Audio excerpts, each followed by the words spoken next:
Put it back on it. All right, good evening and welcome to the March 22nd, 2023 Board of Estimate and Tax public hearing on the FY24 operating budget. Thank you all for your time today. Let's start, please, by Madam Clerk calling a roll. Mayor Rilling, Here. Mr. Abrams, Here. Mr. Constant, Here. Mr. Frere, Here. Mr. Jellorette, Here. Mr. Cassimis, Miss Young. Here. 6, we have a quorum. Thank you, Madam Clerk. Thank you. Before we get going, let me remind anybody who's in the room that wishes to speak to please sign the roll. We'll also handle all of the comments from people online. Larry will call the speakers and keep time for us. Mr. Mayor, any opening remarks? Yes, thank you, Mr. Abrams. I just want to say that this was a very difficult budget year, probably the most difficult that I've faced since I've been in office. It's a big challenge because we got a lot of opposing opinions. I know we had a lot of people wanting to fully fund the Board of Education budget.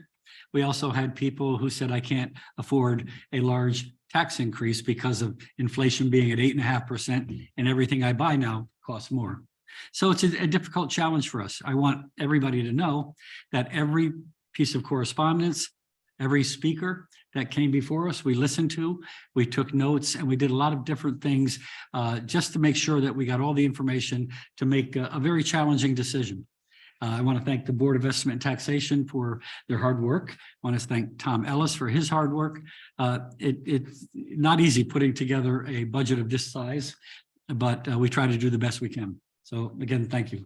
Thank you, Mr. Mayor. I will remind everybody that anyone who has provided email commentary to us, those emails will not be read tonight in this room. However, they have all been entered into the record and are available for public comment. They have all been reviewed by all of us on the BET, so we have taken that into account. I will also remind my fellow board members that our job during the public hearing portion of this meeting is to listen. It is not to react, it's not to comment, it is to listen, to take in the feedback, consider it as we make our final decisions. So with that, let's go ahead and move to the public comments portion of the meeting. We'll start, I guess, Larry, with people in the room, if anyone is signed up here, and then we can go to online comments.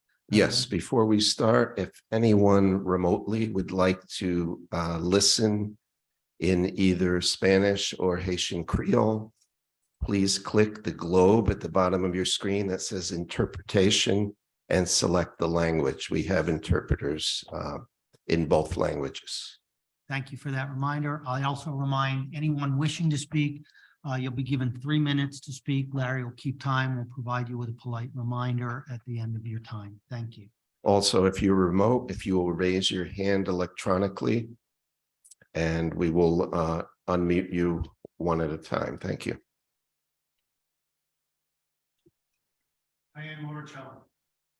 First speaker.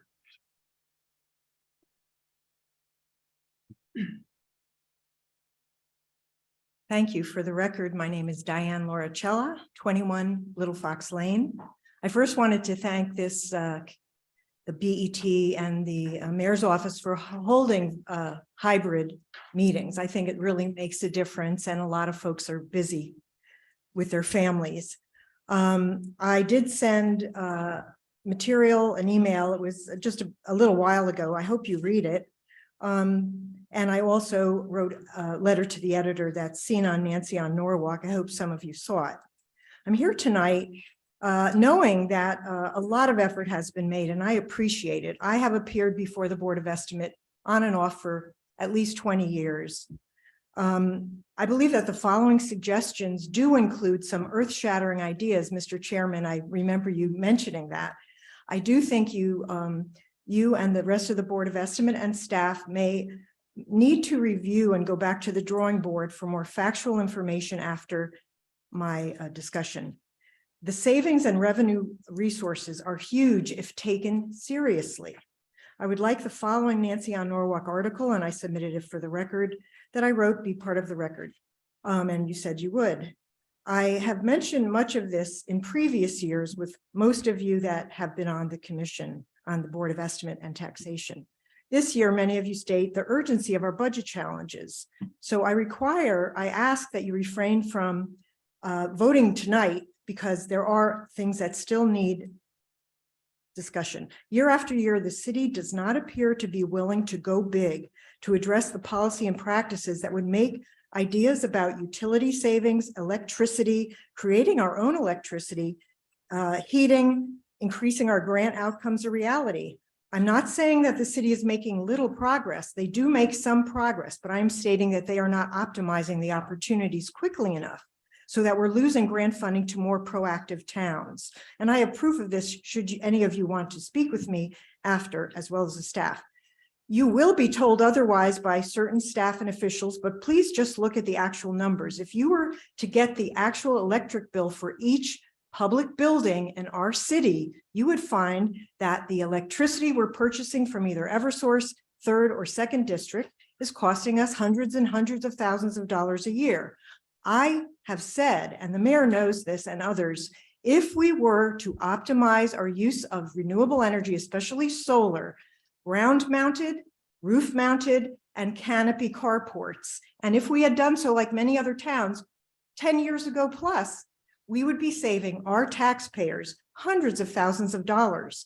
I'm here tonight because I want to say that I do believe the parents and the Board of Ed needs to be funded more, but they have to be more sincere about going to the mat and really looking for those savings. And they have not on the issue of electricity and waste management. There is hardly any recycling and pulling out of their trash. And I have proposed before that our city DPW combine and take over trash and recycling. Why should we? This is something that we can combine. I know in the past you all and the mayor have combined dual efforts. May I wind up? Okay, thank you. I also have pointed out in my email to you revenues. We are missing on grants. We need a full-time grant team. I was kind of saddened when I found in the organizational chart that the part-time grant coordinator and manager is still under the mayor's office. And I believe the finance department is a better fit because they are constantly putting together numbers and they have deadlines. And this is the kind of thing that will help us optimize. I know we've had issues with grants coordinators in the past. I think Ms. Nigri is doing a great job given she's only part-time, but she's exhausted. So I thank you.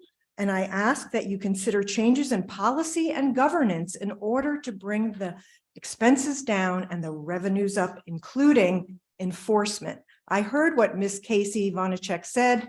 I am here tonight to say we need the enforcement. We need to find money and force across the board all departments to cut their electric purchasing by at least a third. And they can do it by purchase agreements this year. We just have to have the will to do so, no matter what you're told by land use and building management and staff related to it. Thank you for your time. Thank you, Doug.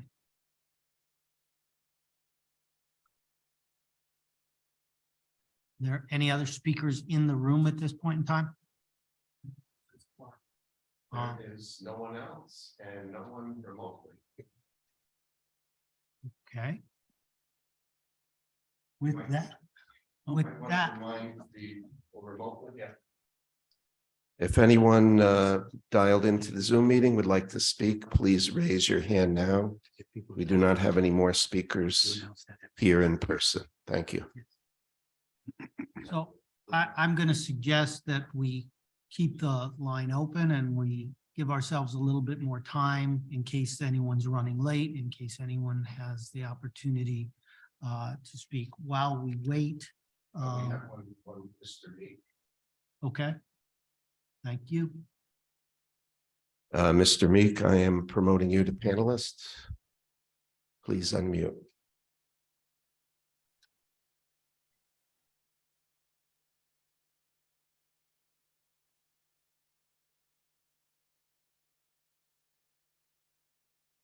Can you hear me? Now we can. Thank you.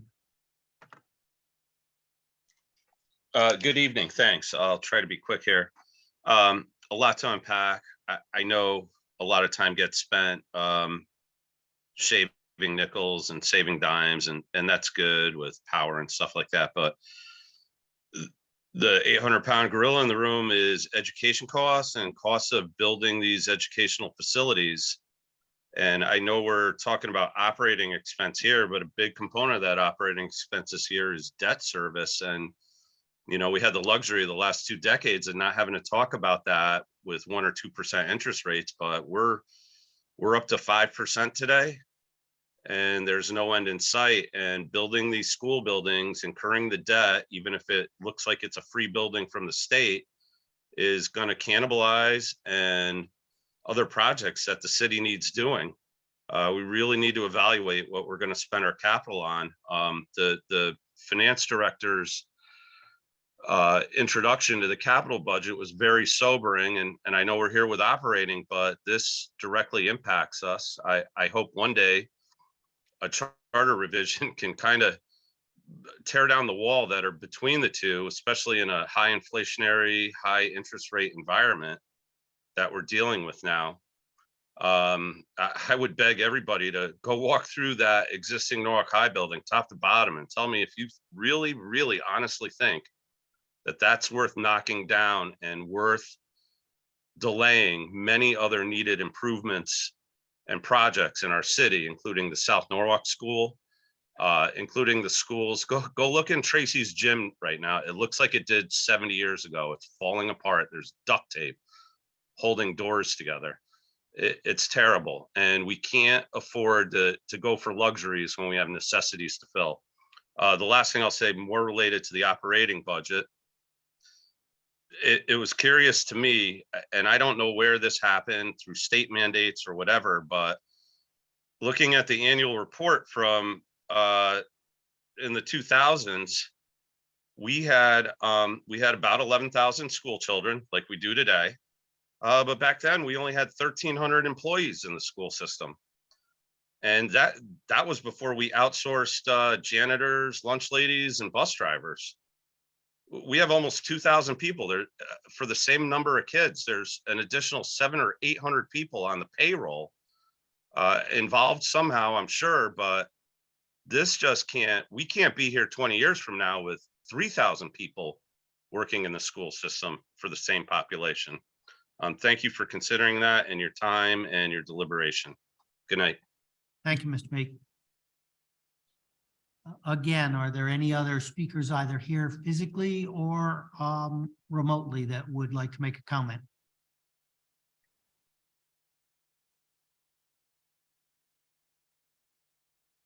Okay, I would suggest we give it about 5 more minutes just to make sure that everybody has the opportunity to speak if they feel the need to.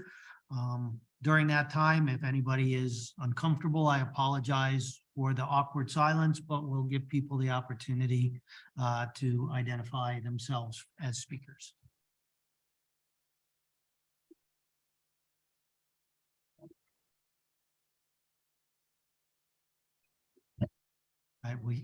There was a suggestion music. I given all the other things we've debated, I'm not going to debate musical tastes with anyone either physically here or remotely.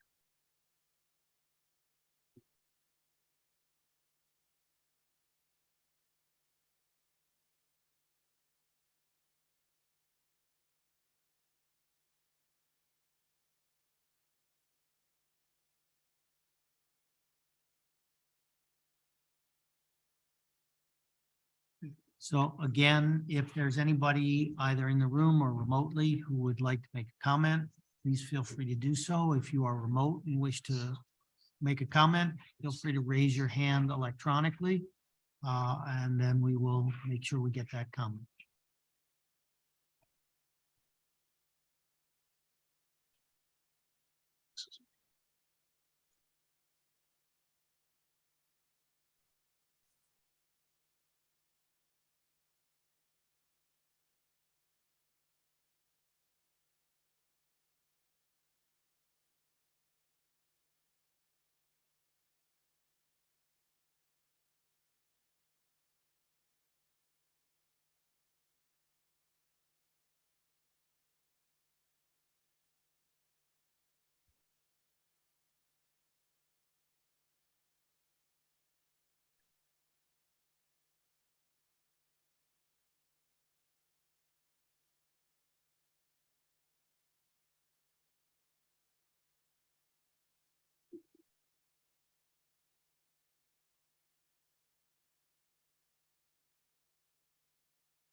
Difference.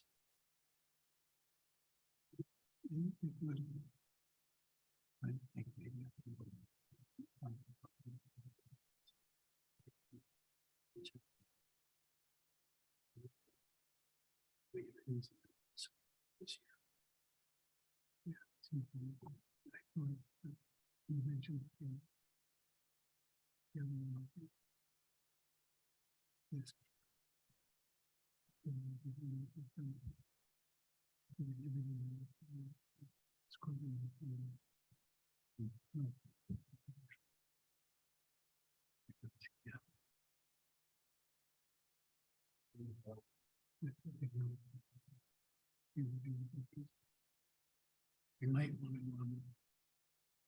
to able to vote. Adriana Romano, please unmute and accept the invite to be a panelist. Good evening, everyone. My name is Adriana Romero, and I reside at 2 Pedham Road. I just, first of all, wanted to say thank you to everyone, all the council meetings that I have been to, just to advocate and really be a voice for the budget for the school. And I know my fellow community member just spoke on regarding how the staff has, I guess, duplicated or how it has gotten up and increased with the same amount of children that we had several years ago. And I guess I can just pretty much say that the reason for that is with all the counselors and extra counselors and paraprofessionals and just the extra support that we are offering the children emotionally, mentally, and any other way that could be, I guess, offered. And I want to thank everyone in all the meetings that had spoken up and the council members of all for listening to us and even letting us voice our opinions and advocate for our children. I think the best analogy that I can actually put it into terms and speaking at all these council meetings is that you are all like a huge surge protector, and all these different departments, all these different buildings are plugged into you, and you pretty much are tasked with the decision of who are you going to plug out and who are you going to allow to continue to have electricity within you. And I keep saying it in every council meeting that I have the chance to advocate is as you go through your numbers, whether it's for the schools or any other department, I just ask, especially for the school, I ask that you please take in consideration that every number that you are trying to lower down or percentage that you are trying to lower down, that is one of our children. It's the future of Norwalk, the future business woman, the businessman, the lawyer, the hospital worker, the DPW worker, the policeman, the fire person, the mailman, whatever it is, just remember that every number behind, every person behind that number is a child and support system for that child emotionally, mentally, and physically. And I thank you for your time. And I hope that you take everyone in consideration. And I thank you for your mental exhaustion that you all have put into this decision. So thank you very much. Thank you, Ms. Morero. Once again, are there any additional comments that anyone would like to make? Either here in the room or online. If online and you wish to make a comment, please raise your hand electronically and Larry will call upon you.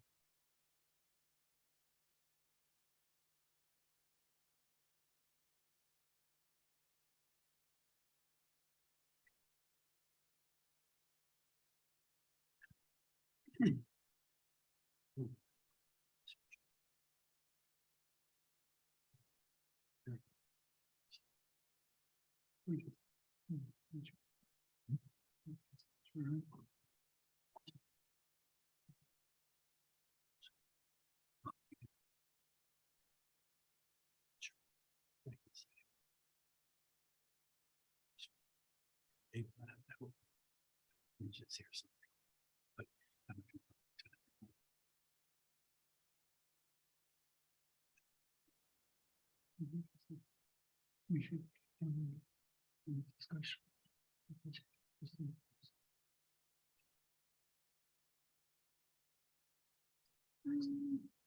Well, I consult, want to take a break and consult with Tom.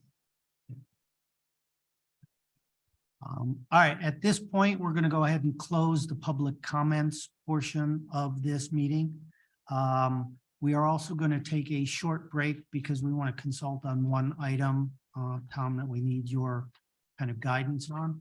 And then we'll move to the next agenda item, which is a motion to approve the budget.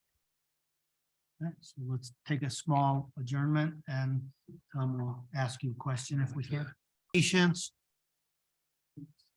Thank you for your patience. We've discussed a few different things that, Mr. Mayor, I'd like you to address to the room and to the group, and then we'll go from there.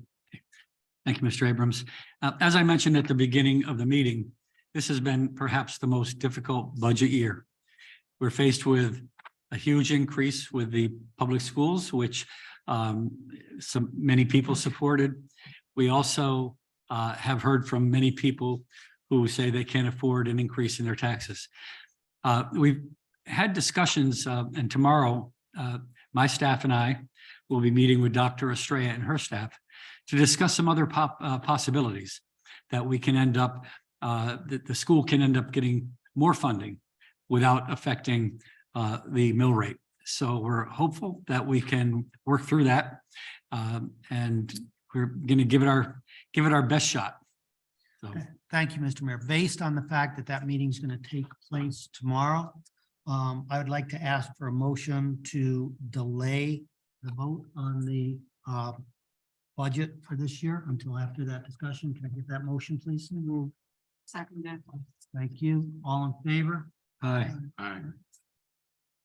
Unanimous? Motion to adjourn. So that will push out for that discussion. With that, can I get a motion to adjourn, please? So moved. Second. All in favor? Aye. Thank you. This meeting is adjourned. We appreciate again the public comment.